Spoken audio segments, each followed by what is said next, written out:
blessings. This is Nubia I of the Black Caribbean Holistic Academy. Ancient African healing from the modern sister. Okay, y'all. So I am in North Carolina. Finally, I'm in Durham, North Carolina, and I'm at a beautiful, wonderful black-owned vegan cafe. A black-owned vegan cafe in North Carolina. We're in Durham, and so it's called Vegan Flava. And y'all, Flava, Flava. So you know it's all about us, and that is exactly what the food is about. The flavors of the food is so amazing to me. My husband and I, we got here, I think early this week. I think we landed on Wednesday. We have been here every night. We only missed one night, and the food is a mixture of cooked vegan foods as well as raw foods. And so the raw foods, we know all of the raw foods, and the flavoring is just a reminder of African, kind of Caribbean, soul food flavors, and I really enjoyed it. So what we're going to do is we're going to go inside and we're going to talk to the brother, Brother Ya'ai, who actually is owner, proprietor of the business. Of course, he doesn't do it alone. We're going to talk about his wife, the things that she does, the beautiful staff that she has, and all the people that come here. People from all walks of life, different people, and they all love the food. So I've enjoyed myself so much here, and I hope you enjoy this wonderful interview that I'm about to do with the brother. I want you all to know about it. If you are in the North Carolina area, you have to come out and see it. So, and come and visit, eat the delicious food, and tell them that Nubia sent you. This is Nubia I of the Blackberry Beauty Holistic Academy, Ancient African Healing for the Modern Sister. Peace and blessings. And how are you? First of all, I want to thank you for welcoming me and my husband into your beautiful space, because you have such great energy, and it shows in your food. And I really said, we talked about our trip this week in North Carolina, in Durham, North Carolina, at Vegan Flava Cafe, it was almost the answer to a lot of the ideas we had, the visions that we saw, the way we thought that a community, a black community could be. And you really just answered all of it for us. So now we don't have to create it. All right. Because you already created it. True, I really want you to know, brother, you really created something here that is so beautiful. And I really wanted people to know. That's why I was already going to interview you, but Brother Raj suggested, you got to interview the brother. And I was like, oh, brother, I'm already there. I'm already there. And so I want people to know about you. I have a YouTube. YouTube following, if you will. I got people that watch me. I ain't gonna talk about followers.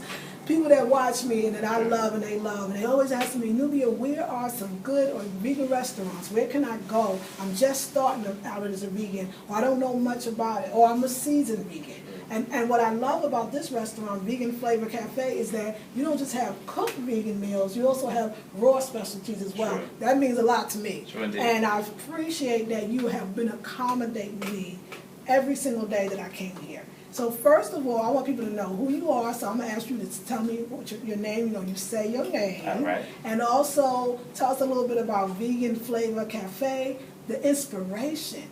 How long has it been in existence? Mm-hmm. And just kind of where you see it going, or where you would like to see it going. Sure. So, but first, let's start with you. Tell me a little bit about you, where you're from, where you were born and raised, how you got into food. I want to hear all about it. Well, Brooklyn's in the house. Brooklyn's in the house, yes. I am Ya'ai Asar Tafari Amin. Yes. Born and raised in Brooklyn and Queens. That's right. I am the husband of my aunt in Makaru Amin. And I'm going to ask Brother Raj to slide her book over. Please. Because that has a lot to do with Vegan Flava Cafe. Okay. The reason why we came into existence is because as vegans, yes, traveling with her book, yes, we knew that we weren't going to have many options to eat. Yeah, that's right. So we would always, we got better and better. I'm not going to say always. We got better and better about preparing our own meals. Yes.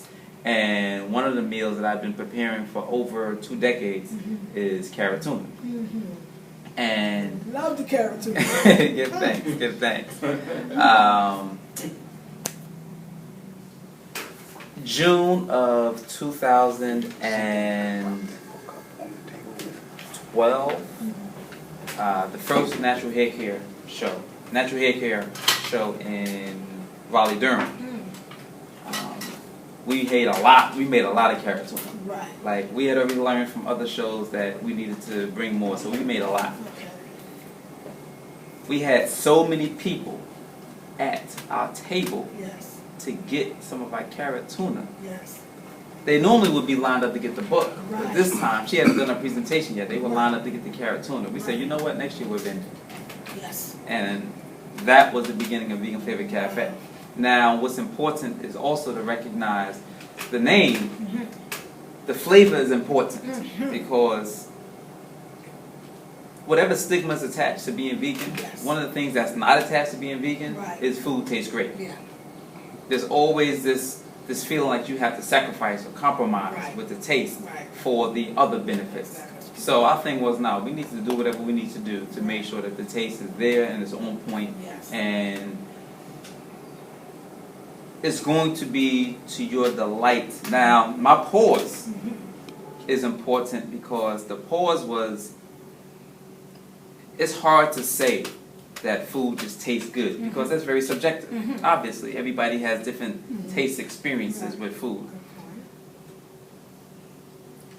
We recognize that just as our brother Raj said, when you built with him, eating can't just be about taste, or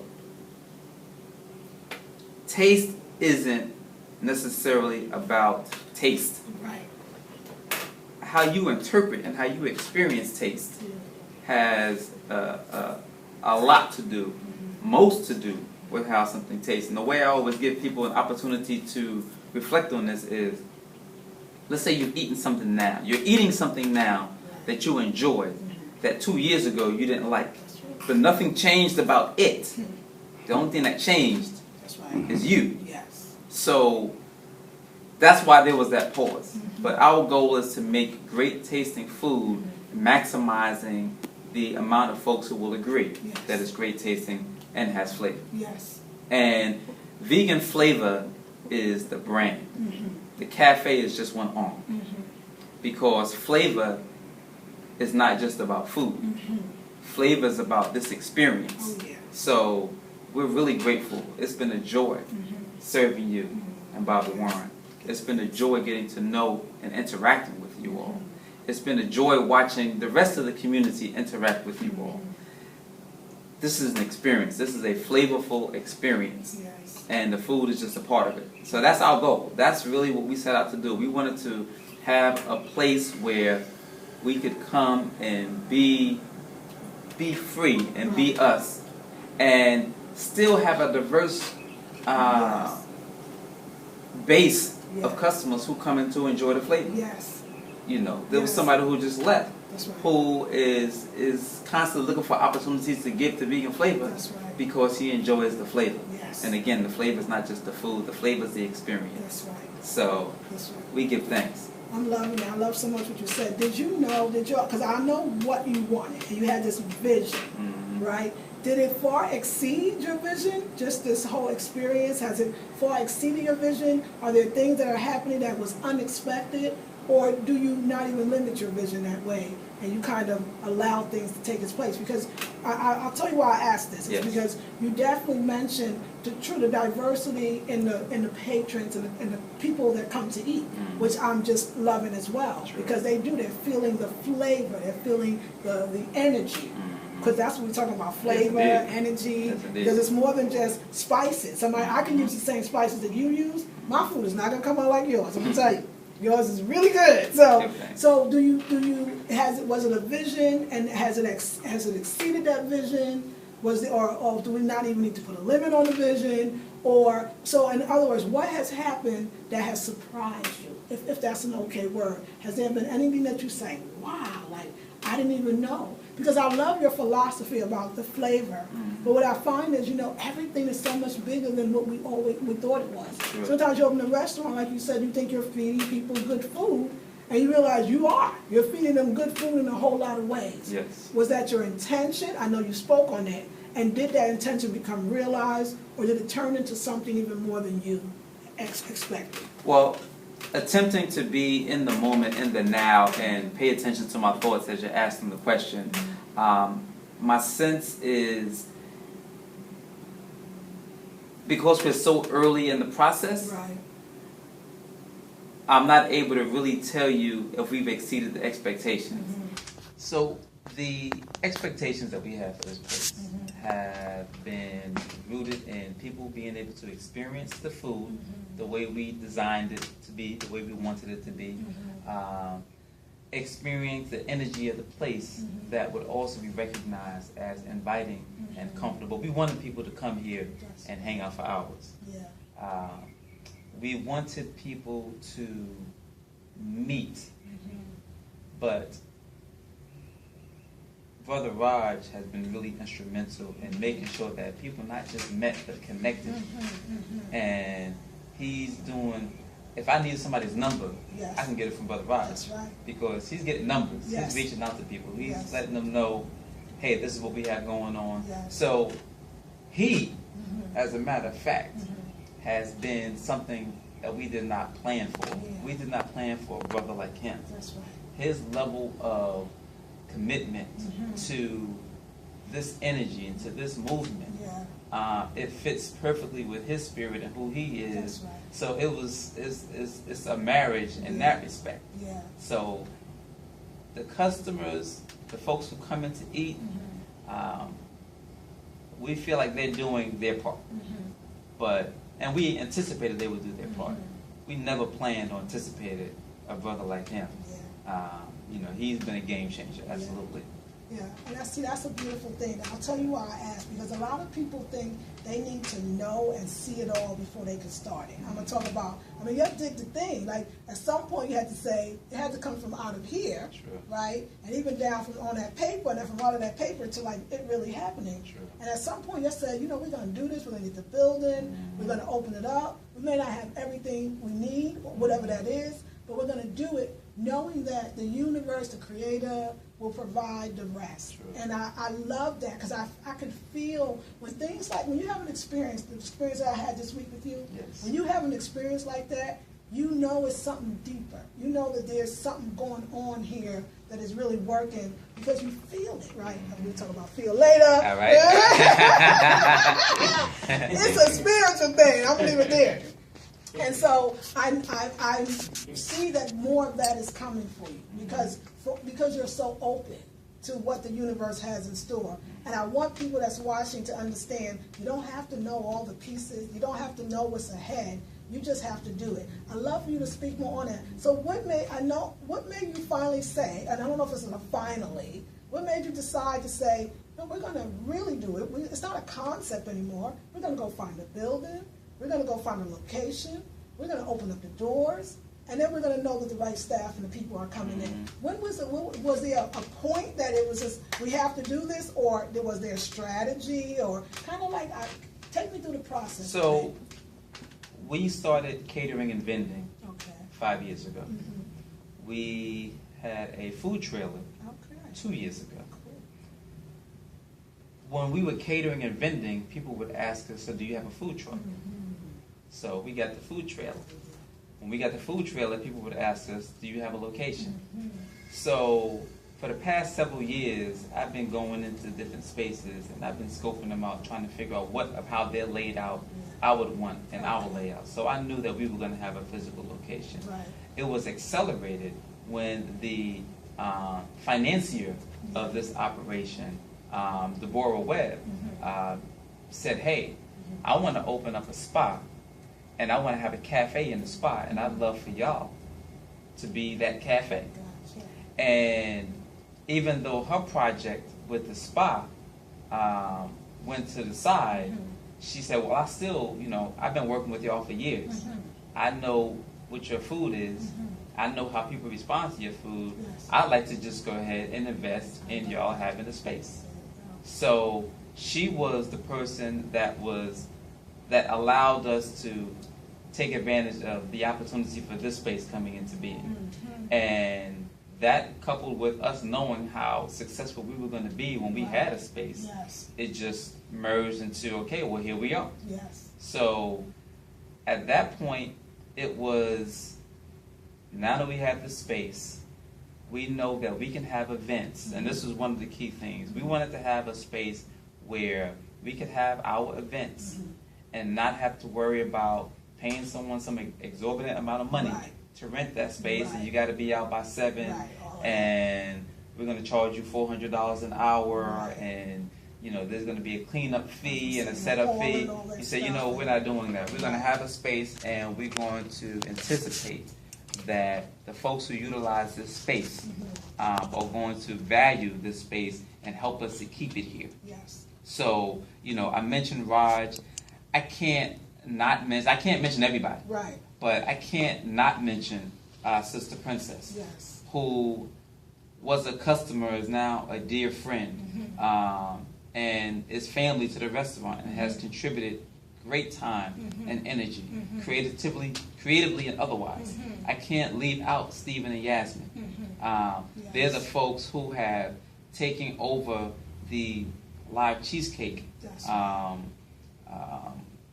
component of the operation. Right. I can't leave out the vegan lover, Right. because Divine and Abner, the vegan lover, we've been connected with them for years. Our families have been connected, and they have always done the cooked desserts. Right. So whenever we vended together, we would do the food, they would do the desserts, and we had that marriage going on. So we've developed so many marriages with Right. folks. Right. That's what's valuable. Yes. That's what was, dare I say, unexpected. Yes. The number of marriages that Yes. have come to this place and to this space Yes. based on the feeling of the love. Yes. I mean that really says it. I mean that's, you can't plan for that. No. You can't plan for people walking in off the street in some of the instances and saying, I really feel what y'all are doing. Yes. I want to go ahead and contribute my time and energy because I Yes. want to see y'all here. But that's the thing that we continue to hear. Yeah. We want to see y'all here. Yeah. We need this, we want this, and we want to do whatever we can to see y'all continue to grow. Yeah. So the goal is to be here for a while. When I say be here, even if we're not in this physical location, Right. my daughter, my 12-year-old daughter, had a dream that we were going to have 16 locations in the state of North Carolina. So I went ahead and mapped out where those 16 locations were going to be. I went ahead and captured that energy and said, okay, Yeah. let's go ahead and build on it. Yeah. So here we go. Yeah. And we're not stopping in North Carolina. No. Why? Right. You know, because there's an energy, Yeah. there's a commitment that we have to energy, where people say, I can feel the love in the food, Yes. such as your kind words. Yeah. You know, we give thanks, but we're intentional about that. That's right. You know, I need for you to know that I'm back there singing and dancing for a That's reason. right. Yes. Because I know that that's going to have an impact Yes. on what I produce for you. Yeah. So when we talk about where we are as a people, we could talk about people, period. But where we are as a people, all of us eat. All of us eat. Come on. Unless you're of the Right. breatharian status, Right. all of us eat. Right. There's such a tremendous opportunity there to enhance our quality of life. And I'm not waving the vegan flag, Right. saying everybody has to be vegan. Right. I'm not doing that. That's right. What I'm doing is saying there's an opportunity for you to eat better. Let us be a part of that. That's it. Now, I'm eating better. There's no cap on that. Right. Eating better for you might mean I'm drinking water. Yeah. More water that I've had in this restaurant Right. than I had all of yesterday. Yes. Eating better may be I'm not eating any gluten. Right. I don't have any gluten intolerance issues, but I'm not eating any gluten because we're gluten free. Exactly. The goal is for one to be honest with themselves and recognize opportunities to do better, to eat better. Yes. So there's where Vegan Flavor Cafe can be of assistance.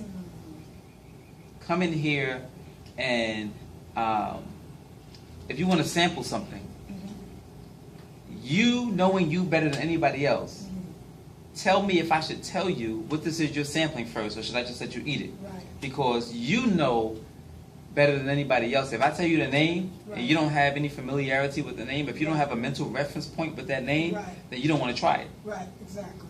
Therefore, well, carrot tuna, Right. nah, I don't know if I'm going to go for that. Right. We were on the cover of the Indie Weekly magazine, newspaper, on December 9th of 2015. Okay. And that article doubled and tripled business.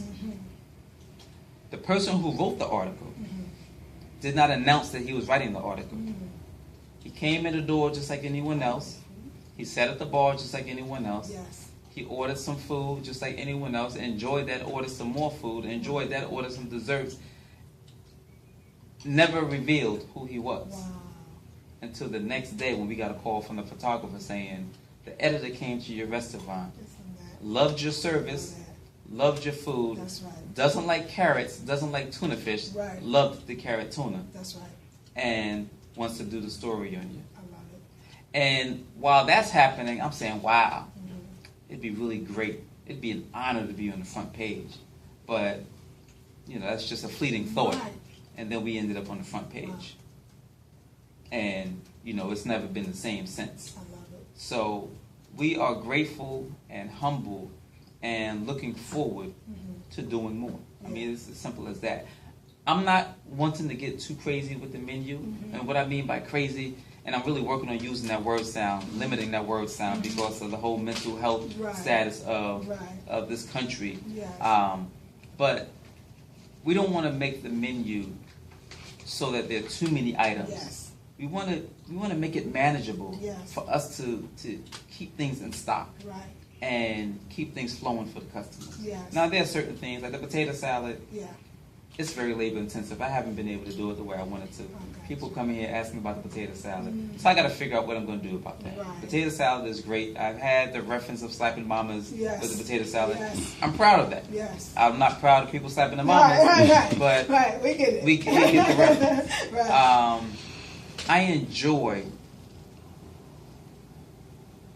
enjoy people receiving my energy well. Now, I'm a performing artist as well. I dance with Baba Chuck Davis in the African American Dance Ensemble. And when I'm on stage, Yes. I want you to appreciate the experience, Yes. but I want you to really appreciate my commitment Yes. to this experience. Yes. And that's how I am with this cafe as well. Right. And my commitment to the experience is going to be in the form of my service to you, Yes. and it's going to be in the form of what I'm doing with making your food. Yeah. And I'm moving my hands like that because most of it is going to be Right. handheld. That's right. Most of your food is going to be touched That's by right. my hands. Yes. So that's what we are celebrating here. Yeah. We're celebrating the opportunity Yeah. to share our energy Right. and love with folks. And we're going to do that for anyone who walks through the door. Well, let me ask you this then, because I love it, because I feel the love and I feel the sharing. I feel that communal thing that you're talking about. Who came up with the concepts again, or was that something kind of organically happened? I was here the other night. There was a musician. I was here the other night, and there was some belly dancing going on in the back. I was here another night. I missed that night. Friday night there was a spoken word. You also have a chess night, where you will play a day. You have somebody that does prayer, a meditation, at least a meditational class. Like, how did all of that kind of come about? Did you say to yourself, we want to have a place where we have a musician, we do dance, or did those things, again, did that kind of happen where the right people just came in and offered their services? Because I want people to know, the reason I asked again is I've watched, there was a man that just left, so people will know, that came in who is offering his services, right? Electrical services. He's offering items. He's already given us some items, some art. He's given us items for decor. Yeah. He appreciated the energy. Right. And he wants to contribute to the energy. Right. So listen, we thank you, and we're not gonna block you. Right. Please, anything that you want to bring, I'm not gonna, oh no, we're all right. It's the same as if somebody wants to give me a $50 tip. Exactly. It's happened more than enough times That's right now where it's like, okay, listen. Yeah. A lot of times people want to give. I'll use this analogy because I just talked about it recently. Being from New York, you know how it is. We were brought up to be very reserved with our energy in a form of a greeting. Yeah. So we walk past each other, and most often, at least for me growing up, I didn't speak to you, I didn't look at you, I didn't nod. That's not what we do. That's right. I went to school in Atlanta. Yeah. I stayed in Atlanta for 8 years. Right. I went to New York again, and I decided I was going to allow my spirit, which was set free in Atlanta, to travel up with me to New York. And now I decided, when I saw a brother, when I saw a sister, when I saw anyone I made eye contact with, I was going to give you the head nod, I was going to give you the what's up, I was going to give you the peace, whatever form of greeting I felt like was appropriate. But it was amazing how when I did that, when I opened the door, how they responded with a more exuberant, more lively response. Like, hey, peace, brother, how you doing? They were waiting. They were waiting to give. Yeah, they were waiting to give. And I allowed them to be able to do that. So that's another thing that we recognize here. To answer your question, we knew that we wanted all of the energies that had to do with contributing to our wholeness, contributing to our being, to be present. So chess is a masterful game that has everything to do with life. We knew we needed chess in here. Belly dance is very sensual, but very detailed as well, very purposeful as well. And our dear sister Sadia was someone who did that. So we wanted her to be a part of that the same way she's a part of Vegan Flavor Cafe. You know, Sadia is my sous chef. So she's been with us from day one. We knew that we wanted music. We knew that we wanted dance. Open mic, now we have people dancing. That's right. Open mic now is come share your energy, your gifts and talents, and your expression of releasing and sharing that energy with the audience. So, you know, there was one night we had 5 different musicians come through. You know, just because they knew this was the place where they can come and share their love and receive love in return. So we've had laughing yoga here. We have people who are ready to do regular yoga here. We've had qigong here. There is no limit. I'm going to transition into something, but it's a part of this. I overheard y'all talking about relationships earlier. And one of the things that my queen, my aunt and I work on is this concept called love being a part. Now, there's two ways that you can look at that. Love being a part, as in a part of something, and then love being a part. So right now, my aunt is a part. She's traveling. And I have to still continue to be. So I am being apart from her. I am still here, being, doing, moving, apart from her. Simultaneously, we are working together, and we are a part of this working together. In any relationship, there has to be the coexistence of being a part of something and being apart from, and still being whole, still being grounded, still being sound. So if you're talking about any relationship, it can't be that I don't like being away from you. Exactly. Or I can't stand being apart from you. No. Celebrate that. Celebrate that. Be. And be apart. Be away from and be apart together with. So the relationship dynamic is very valuable that we have here. And there's some customers who might come in twice a week, 3 times a week. There's some customers who, you know, I just saw somebody who I hadn't seen in months. So she was apart from us. But what she said was, I'm always talking about y'all, sending other people to y'all. So and both. And both. That real Afrocentric concept. That's such a beautiful way of putting it. And I feel that, and I remember talking to her when I met her, and she was out on her way out. And I remember her enthusiasm for getting ready to go and do what she was about to do. I saw that love and our connection, but for you thank you for putting it together for me, to make me really see that, a part and a part of something is really one and the same. And of course, it gives you an opportunity to grow, because that's the other thing. You're always a part of this business, no matter where she goes, no matter where you go. And so but you going somewhere else or doing something or learning something really contributes back to the part Because that's the contribution. You got to go out there and get some things and say, hey, baby, on my way, or you know what I learned or what I saw. Because even when I travel and do speaking engagements, I always bring back something. Even the way we're here, because we bought land. Yes. It was me traveling, going somewhere and saying, I went somewhere and I think we should move. I think we should move. Not even to the place that I visited. Because of the visit, I had enough, I got so clear. Because I was taken out of that environment that was comfortable and realized that there was a move going on, and it necessarily wasn't where I went to visit. True. So I feel you on that. I just wanted to, and I'm knowing that people are really healing, understanding that, particularly for those that say, how do you stay married and have a successful marriage with a chef, with somebody who runs a restaurant 6 or 7 days, because you're really here almost every day, every day. Every you day. have to, yeah. Every day. And maybe not. Maybe I use the wrong word. Because you have to. Tell me about that. Your love for it. Do you feel like I'm here because I have to, or I'm here because I have to? Since we talk about a part and a part. Yes. Do I have to, or do I have to? Well, how's that work? It's so excellent that you put it that way. There are times that my aunt wants to come and work for me because she wants me to get some rest. And I'm cool with rest. I love rest. Yes. I value rest. Yes. Part of my process is you're taking some of my joy from me Gotcha. when you want to work for me. Yeah. Because every opportunity I have to do a wrap Yeah. or do a taco Yes.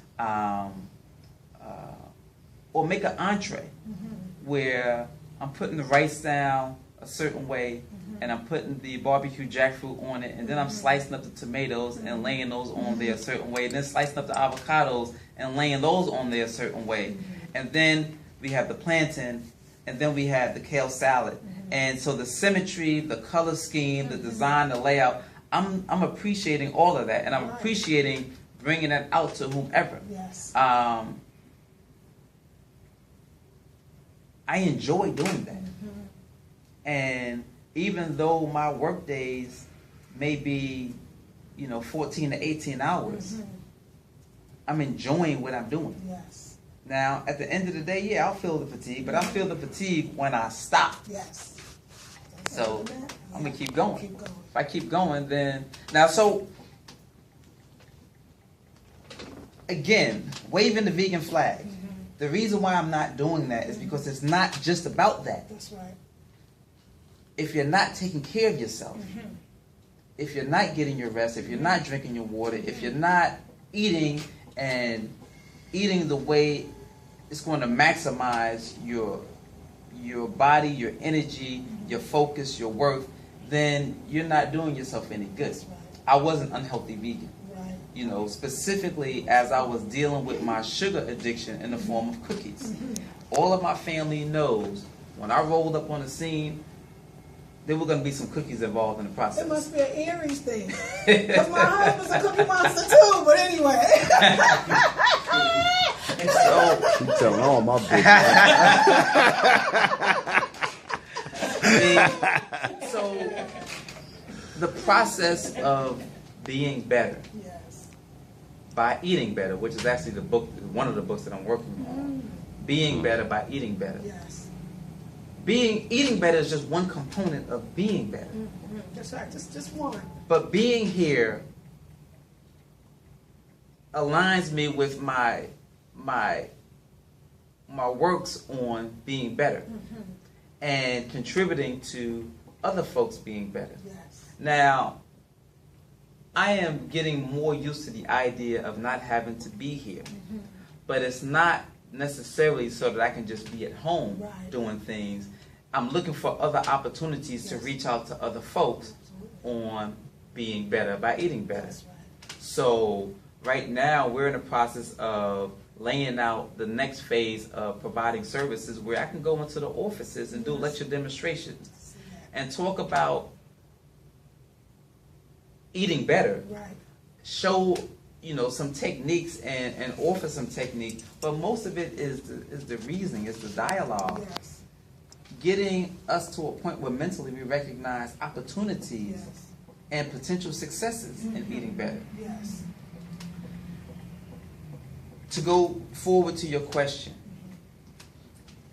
my aunt and I do very well because we both celebrate our respective being. Mm-hmm. We both are clear about what we're doing here. Mm-hmm. And we enjoy being together. Mm-hmm. But we have more than enough, respectively, to go on, Yes. so that we can enjoy being apart. Yes. So right now, she's with Dr. Jewel Pookrum, Yes. doing the brain balancing retreat. Mm-hmm. She's enjoying that immensely. Yes. I'm enjoying that for her. Yes. But I'm over here doing the things that it's easier for me to do Yeah. while she's away, Right. and while the children are away. But when we're together, the goal is, all right, well, let's coordinate and figure out how we're going to do this to make it work. Mm-hmm. There has to be tremendous humility. Mm-hmm. There has to be tremendous compromise. Yes. There has to be tremendous selflessness Mm-hmm. with respect to recognizing the greater cause. Mm-hmm. There's really no such thing to me as selflessness, Right. because you're bound to yourself, so you're going to do something for yourself. Right. But I get what the energy Yes. of the term Yes, it's means. for sure. So, we work well together. Mm-hmm. We have both paid attention to our past experiences, Mm-hmm. our past relationships with parents, siblings, spouses. Mm-hmm. We both, respectively, have looked at ourselves Mm-hmm. in these different situations and looked at, what did I do to create that, and how can I move forward so that I won't create the same thing again? That's right. It really doesn't matter how much time I spend here Mm-hmm. versus her not here, Mm-hmm. because leading up to the brick and mortar, we spent more time together. Mm-hmm. I mean, we spent a lot of years. Mm-hmm. When I left Whole Foods Market and we were working on our businesses, our collaboration, Right. we spent a lot of time together, Right. like day in and day out, Imagine. and we still enjoy each other. Right. We both enjoy laughing, we both enjoy learning, we both enjoy loving. Yes. So all of those things just allow for us to continue to flow. And that doesn't mean we don't get agitated with each other, Right. but we recognize that that's a distraction. Yes. We have this concept that we call making a rest stop. Mm-hmm. So we're all on our journeys. Mhm. So we're on our journeys together, we're on our journeys together. Sometimes on our journey, we get off on the exit Yes. and we fool around in this town that has all these things going on, Mhm. and Mm. it ends up being drama Right. and frustration and stuff that we don't need. Yes. And then we decide, you know what, okay, I'm gonna move past that, I'm gonna get back on my journey. Yes. So our goal is stay off of those rest stops, or see yourself Yes. once you get off on that rest stop Right. and get right back on. Don't even make the turn. That's right. Get right back on the ramp That's and right. get back on your path. Right. Right. Because there's a lot of stuff that we deal with that we don't really have to deal with, that That's we're right. choosing to deal That's with. right. Raj talks about mental health Mm-hmm. and how so many of us suffer Yes. from being mentally unhealthy. Right. It's mentally unhealthy to get off on an exit where you know there's a casino, where Right. you know you have a gambling issue. Right. There you go. Great analogy. Yes. So go ahead, get weak. Get Right. weak enough to get off the exit, Yes. but be strong enough to get right back on That's right. without maximizing Yes. the damage done Right. by your distraction. Right. That's right. So again, for my aunt and I, is being able to stay on our collective journey Yes. while also staying on our respective journeys. Yeah. So I don't know what analogy I can use for us traveling down the road while on our respective journeys, but together. Right. But we certainly recognize that we're aligned. Yes. We certainly recognize that not just having the same values, Mhm. not just having the same commitments Mhm. to each other, Right. but having a commitment to ourselves. Yes. Right. And that's the thing that's critical in relationships. You have Yes. to have a commitment to yourself. Yes.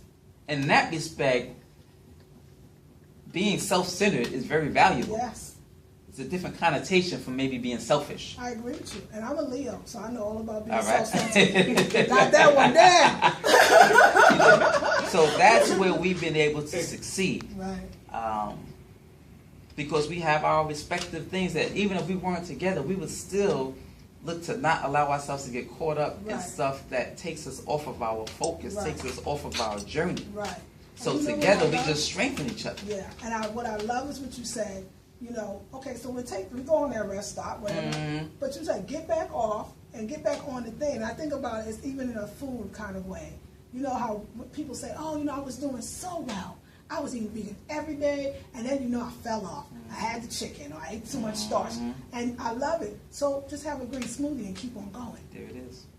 It's okay. Yeah. Don't even spend that much time thinking why it didn't happen and what should have been done, because that is distraction. Have the next meal, have a green smoothie and keep going. And another thing I was thinking too, I wanted to ask you about, I would love for you to tell us more about Sister Ma'at's book, because you're talking about this self-love or the self-recognition, this honoring of the self, that we came here to do that, even in a partnership. Yes. And so she has a book called What's in Your Womb.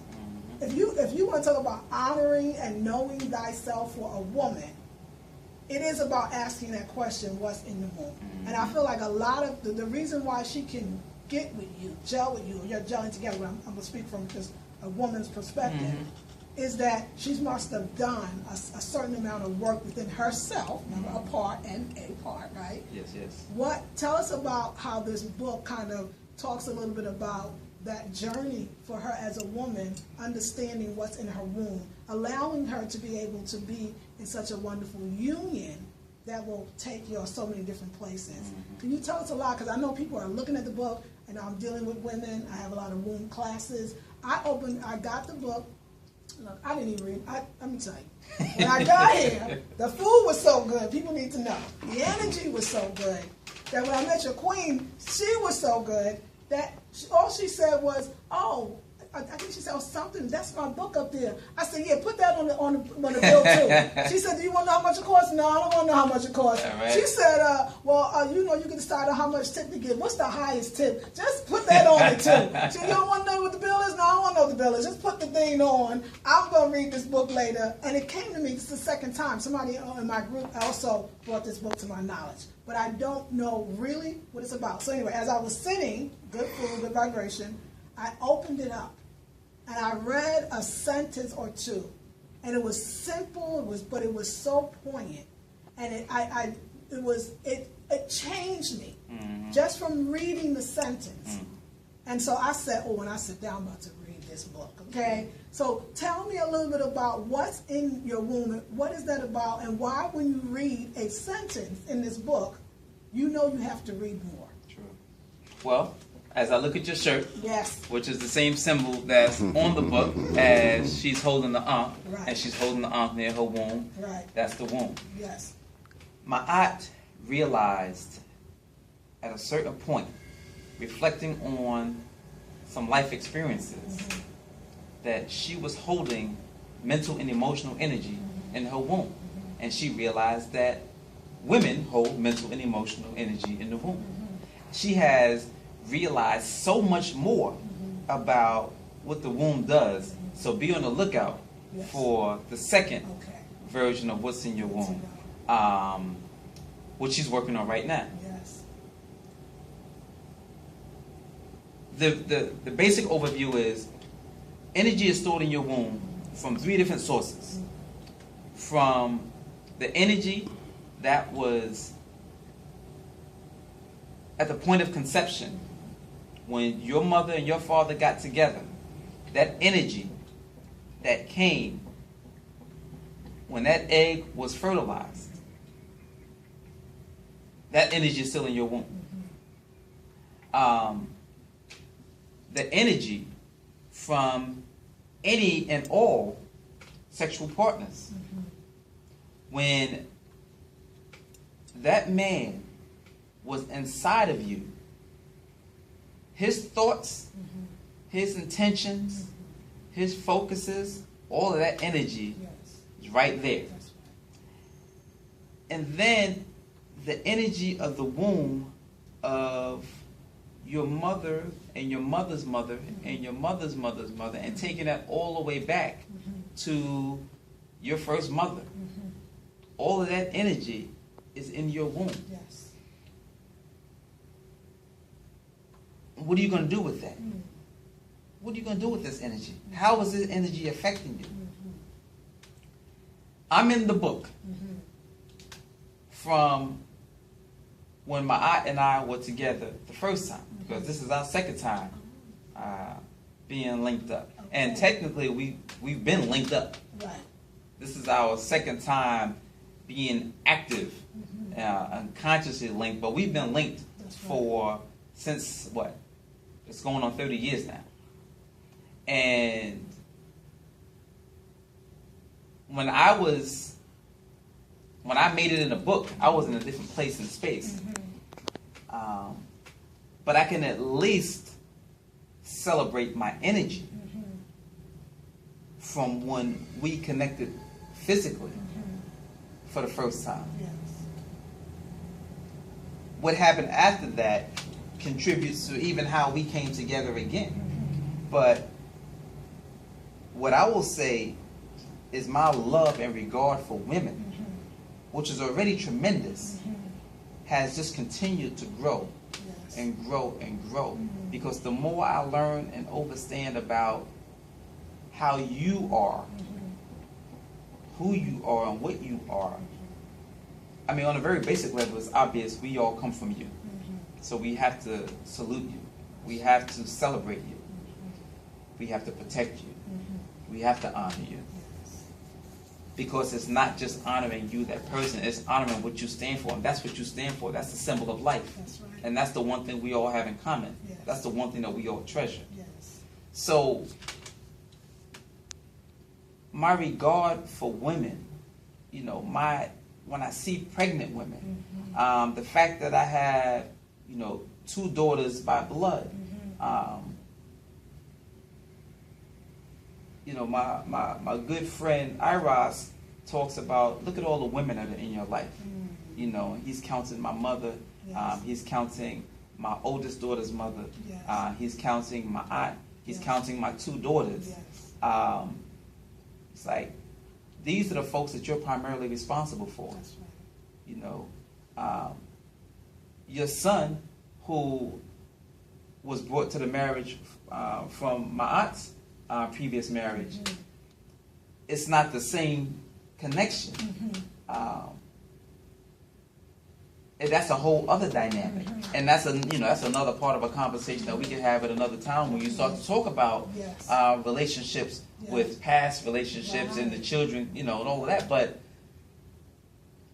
this book has been tremendous for men as well as women, because I learned so much about women from being respectful and humble, but present in the women's circle. So the women would sit around and build, and this is going back to college days. Yes. And I would sit in the outside of the cipher, but they allowed me to sit in the cipher and just listen in That's right. and learn. Yeah. So I listened in and I learned. Yes. And I learned some gems. That's right. So it allowed me to be a better man listening to the women Yes. build on what they want, need, experience, etc. And I don't know why that doesn't happen as much anymore. Right. But it's a very valuable tool. It was a very valuable tool for me. I feel it, brother. But you know, that says something about you, which also reflects in your food. You know, when a woman allows a man to sit in the circle, to sit in that cipher, it's because we feel an energy that this man is safe, that this man is okay, that this man is going to take it in and be okay with us. So that says something about you. So maybe you ask, I don't know why it happens more. It's a trust level, and it's nothing to do with words. It's all energy. And that energy you brought, and like you said, I was humble, I was open, and then you learned. And then you were able to now share with other people just by being who you are.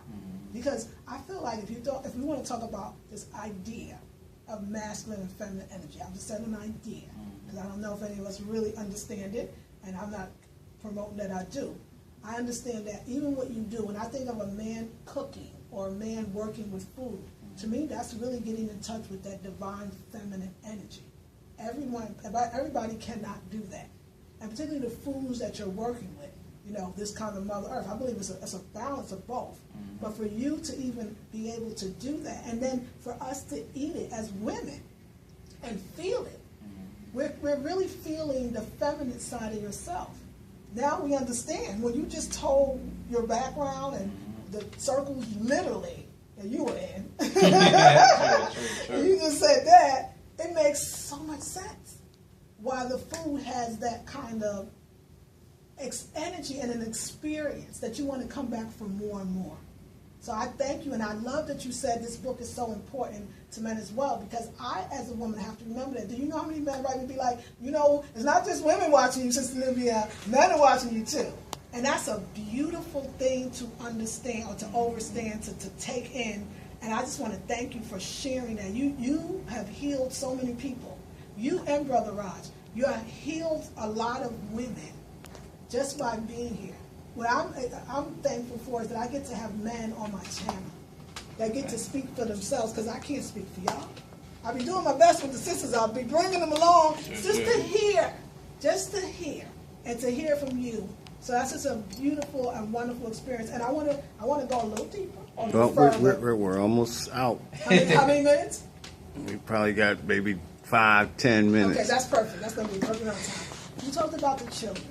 And I know I met your youngest. Is that your youngest daughter? Pretty little girl. Is she 4? She's 2. Oh my gosh, she's 2. But see, that's the wisdom and that I feel from her already. Yeah. So tell me how if you believe, do you believe that the food has an effect on our children? Even, I'm talking about preconception, before we conceive, when we just think about it, before we lay down, after the children are born. I've noticed some things with children born with a great way to eat. So I ain't say vegan. I was going to say it. But as you said, you're right. It's not just about that.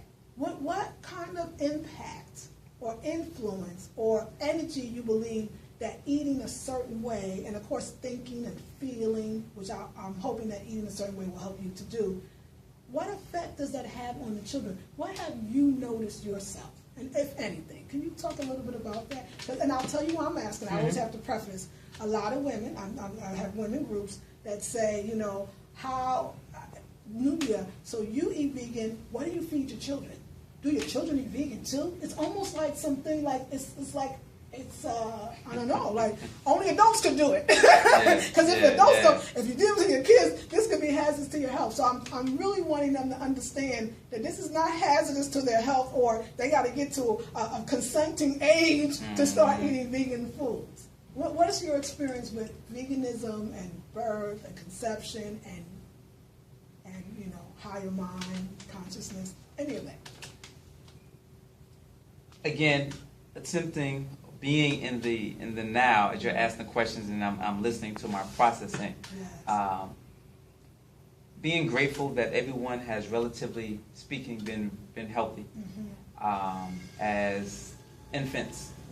Moving forward, my oldest daughter, because she shares time with her mother, who is not vegan, and is not as rigid with some of the food choices.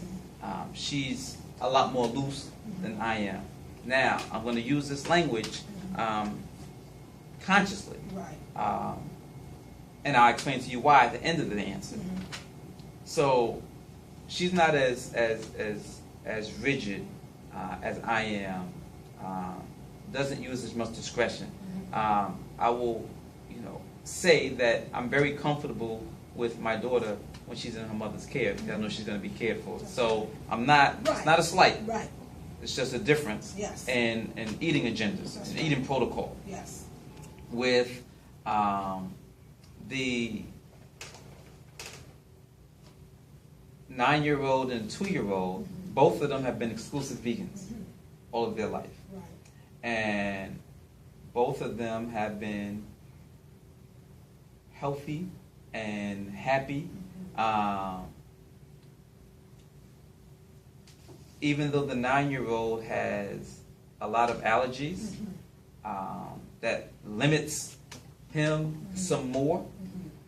He is, the thing that I love about him is he's clear on what he eats and what he's supposed to eat. Now, he, as a 9-year-old, you know, has the same temptations when he smells that fried food. Oh, yeah. And we all know, you know, Right, I'm right. doing this thing where, like in the cartoons, they have the little smoke, so I'm sort of following that little smoke. You know, he has those temptations, course. so if you let him run with it, he'll run with it. Right. But he has a nice, firm understanding of what's happening when you're eating these foods Yes. in your body. Yes. The little girl doesn't. Right. She's 2, and you know she's just going to eat what we give her Right. that she enjoys. For the most part, she's willing to taste everything. Yes. It's funny watching her taste some things because it's like you didn't even taste it yet. Like you let it touch your tongue. That's, you know, let's give it a little bit more. Yes. But she'll hang in there. That's important because a lot of times we allow children to do the same thing I was talking about when I was sharing my whole concept of like and dislike. Yes. Children like basically what you give them. That's the foundation. Yeah. Now they're gonna learn Right. to not like certain things based on people who are around them. Yes. But they like what you give them. Yes. Generally speaking. Yes. If there's something about something that they don't quote unquote like, then they'll figure it out. But then what happens is they may not like it now, but then when they get over themselves, decide they're gonna like it, or vice versa. Yes. They like it now, and then they get caught up, and now they decide, you know what, I don't like that anymore. Right. I was contemplating whether I was going to discuss this, but I'm going to discuss it because of your question, and it plays directly into what you were asking about the children and the eating. I relate how we eat to how we deal with each other sexually. In that, and this is part of the book, Boys Get Some, Men Give It Up. I love it. When you are hungry, you're subject to eat whatever. That's your vulnerable point. Right. If you're hungry and said restaurants in front of you, whether it fits in your protocol or not, hunger. And you'll talk yourself into and convince yourself that this is all right. You're hungry, so it's cool. That's right. I'm not going to judge myself. Right. Look at what happens when you look at the sexual society that we're in.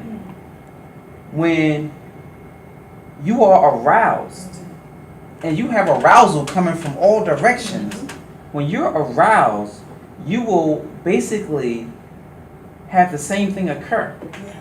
Where even though I can't see this man as the husband of my, as the father of my child, as far as what his values appear to be, even though I can't see myself honoring this sister as my children's mother, I'm willing to compromise my values. I'm willing to adjust the protocol and have very simple sexual intercourse to satisfy this very basic feeling of releasing, the same way you satisfy that basic feeling of satisfying hunger. I mean, you can use anything to satisfy Yes. hunger. Yes. And you can use anything to satisfy your sexual urges. That's right. When we have these children, we have a responsibility to give them the best of what we have to offer. And we could very easily compromise those values for any Right. given reason. And sometimes we quote unquote have to. Right. Sometimes you have to get off at that rest stop That's right. because they're hungry, Yes. and you got to go into that gas convenience store, that gas station convenience store, and get them something. And all of those things are going to be compromising. And so you make the best decision you can. You know, you pull out your pendulum if you need to, and you figure out which item is going to be the best item for them. You use your muscle test and you use your body test. You do what you need to do Yes. to make it work when you have to make those decisions. But please, let's recognize and let's be honest with ourselves about what we're doing and why we're doing it. The children can eat and get more nutritional value eating a I'm going to go ahead and use the word restricted regimen of eating, yes, as opposed to right, free for all like we grew up right, eating. right. Now, I feel like I ate well because I know my mother's love was in it. Right. I knew my father's love. My father loved to cook. Right. So he could throw down. He could do what he needed to do. She could throw down. Mm-hmm. So I was grateful. And even though I ate everything and anything, you know, including chitlins. Right. Oh yeah. And even when I was told that those were pig intestines, because I didn't know what pig intestines were, Right. I didn't know what intestines were. Right. Right. It didn't mean anything to me. Yes. I still remember to this day being told that, but it's not registering. Right. We have to pay attention to, all right, now you've eaten. You were hungry, now you've eaten. How do you feel? I feel sort of miserable because I ate myself to a point of discomfort. All right, you had intercourse with this person. Now that you've released, how do you feel? Man, I can't believe I did this. Right. I hope nobody ever finds this out. Right. Now I gotta hide this from my wife. Now I gotta hide this from my girlfriend. Now I gotta hide this from my husband. I don't even like her anymore. Right. No, I don't want to cuddle. I want to leave. Yeah. Because I got that basic Right. sensation Right. That arousal fulfilled. It's over. Once that's over, it's over. Yeah. That's one of the things, you know, Raj and I, we are going to do it where we're able to talk to women, especially. Yes. We talk to young men all the time, but we want to talk to women as well Yes. and make sure they understand that at the end of the day, it could just very well be that you are a depository for his semen. And whatever energy comes with that semen, that's what you're getting. Whether there's a condom used or not. That's right. So be clear about that. Yeah. And at the same time, when you think about what we're eating, Yeah. we treat our bodies like it's just going to receive whatever we put down there and it's fine. It's going to take away that feeling. And all we want is that feeling taken away from. Not really recognizing that we control that feeling. Right. So with the children, a lot of times people talk about the children and having them eat a certain ways because we've all been misled as to where we get our nutrients from. We have to recognize that milk, the dairy industry is an industry. Yes. That the meat industry is an industry. Yes. And the country has bought into it, like literally and figuratively. Right. Come on. So at the point where we're told milk does the body good, Right. well, good is relative. Right. How much vitamin D are you getting? If you're getting vitamin D, is there something better for the bones than milk? Right. We didn't even ask the question.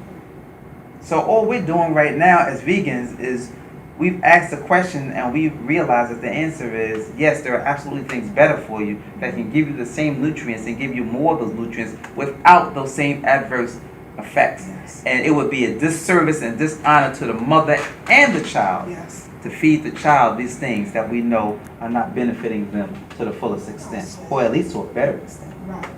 Yeah, so I love it. So you're saying, instead of asking the question, can my child be a vegan too? I'm doing it, but should I put that on my child? I had somebody refer it that way, like put that on my child.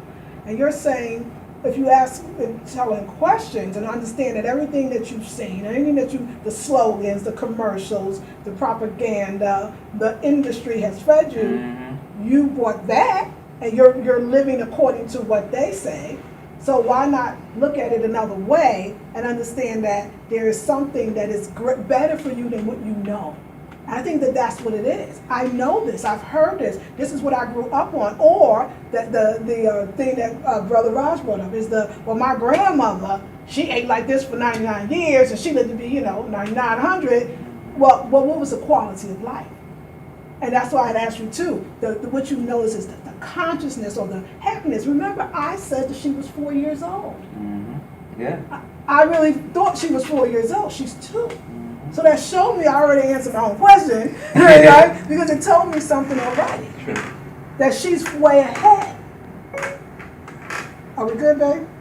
You're good. So I want to thank you. That was beautiful and amazing. And I know you spoke of something I want people to know, because I know this is a love and it's a business, and I want people to know that. So are you available for speaking engagements and things of that nature? I heard you say that. I mean, absolutely. That's my passion. Okay. That's my passion. I want to hear about that. And let me just wrap up the last point. Yes.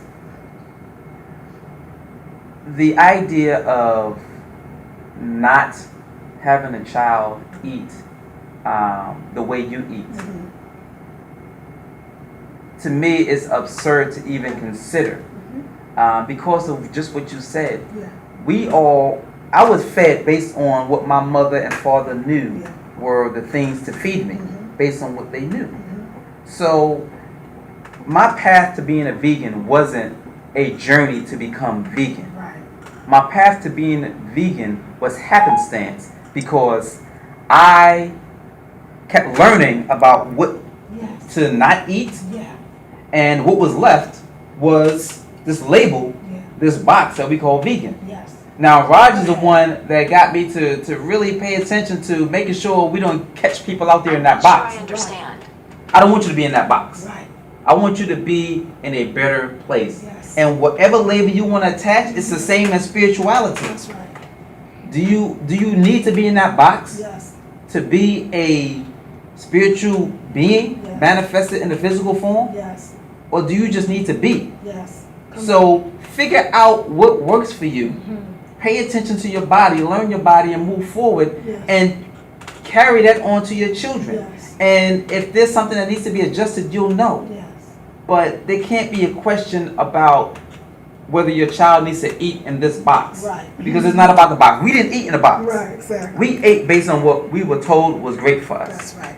And So then our that's what it parents- is. Yeah. That's what it is. Yes, yeah. Vegan Flavor Cafe is a passion of mine, because I love dealing with people. I love dealing with food. I love dealing with growth and development. So the reason why I enjoy the idea to speak is because I can share my journey and find the opportunity to allow you to see your reflection in me the same way I see my reflection in you. The one thing we always tell people here is there's no judgment That's on right. what you eat and how That's you right. eat. That's right. There's no judgment, because we all are on our journey. Exactly. At the point where I'm still dealing with my sugar addiction, Yes. I still have work to do. That's right. At the point you're dealing with whatever you're dealing with, Yes. you still have work to do. Right. And as long as we all have work to do, let's work together. Well, and you know why I love that you said that, because I know here you serve organic wines, Mhm. which you just said it. You're not judging, Yes. and I really appreciate that, because that's my journey. My journey is I like organic wine. All right. And you know that, because I do it every day, having one. That's so what's up. I really appreciate that. I really appreciate it, because people will sometimes shy away from something thinking it's an all or nothing kind of attitude. And I love you saying it's a journey, and once you learn what the journey is, you'll learn as you go. Yes. And that's a beautiful thing. Yes. So I want to bring up the speaking thing, because look, I have this powerful vision. Yes. You, me, Brother Raj, a tour. Come on, can you see it? Let's Would this do be it. beautiful? Absolutely. Yeah, like I'm really. Absolutely. That is just like wow. So that's why I asked about speaking engagements, Brother Raj. I know you available. Oh, yes. Okay, I want to get an amen back there. Hey, woman. Oh, yes. So I give thanks and I give praise to you. So what we're going to do is make sure everybody know your location. I'm going to get all your information, your social media, where Yes, you yes, are, yes, yes. and also where people can get in touch with you. But just right now, could you tell them where we are, North Yes. Carolina, where, the exact address, Yes. and your operation, hours of operation? Yes. So we are Vegan Flavor Cafe, 4125 Durham Chapel Hill Boulevard, also known as Highway 15501. We're suite number 1. Go figure. And Durham, North Carolina 27707. Our telephone number is 919-960-1832. And we're open Tuesday through Sunday. We're closed on Monday. Tuesday, Wednesday, Thursday, 11 to 9. Friday, 11 to 10. Saturday, noon to 10. Sunday brunch, 12 to 3. The vegan pancakes and the vegan waffles soon to come. You will not be disappointed. You will not miss the dairy. Ooh. Indeed. Give thanks. Believe it, I love it. I want to thank you, brother, so much. I God just bless send you love and blessings Give and thanks. peace to you and the Give Queen. thanks. If you don't have the book, You need to get the book. I got the book. So when I'm going to read it, I'll be talking about it on every video. And plus, I have, like I said, a program where people actually come and I do virtual classes. And I always have books of interest. So now this is on the list for many of my classes that people have to buy the book. So we're going to make sure we get it out. And I want to thank for the love, Brother Raj, everybody, the food. We are leaving today, y'all. So me and my husband came here and we were embraced. And I want to thank Maliki Grant. It was Sister Maliki Grant, who lives in Rocky Mounts, North Carolina, that said, Nubia, I know you're particular about when you eat. You got to go to Vegan Flava. Malika, you didn't even know. I came here every day, so I want to really thank you for that. Everybody for watching. Thank you for honoring the brothers, y'all. I know the sisters was needing that male energy, and I love it. You know I'm about partnership. Since I got married, that's all I want to talk about is love, relationships, couples. And so I'm giving thanks for that. But I wanted to say this is Nubia I of the Blackberry Beauty Holistic Academy, Ancient African Healing for the Modern Sister, Vegan Flavor Cafe. You're gonna love it, y'all. Peace and blessings. Peace. Woo!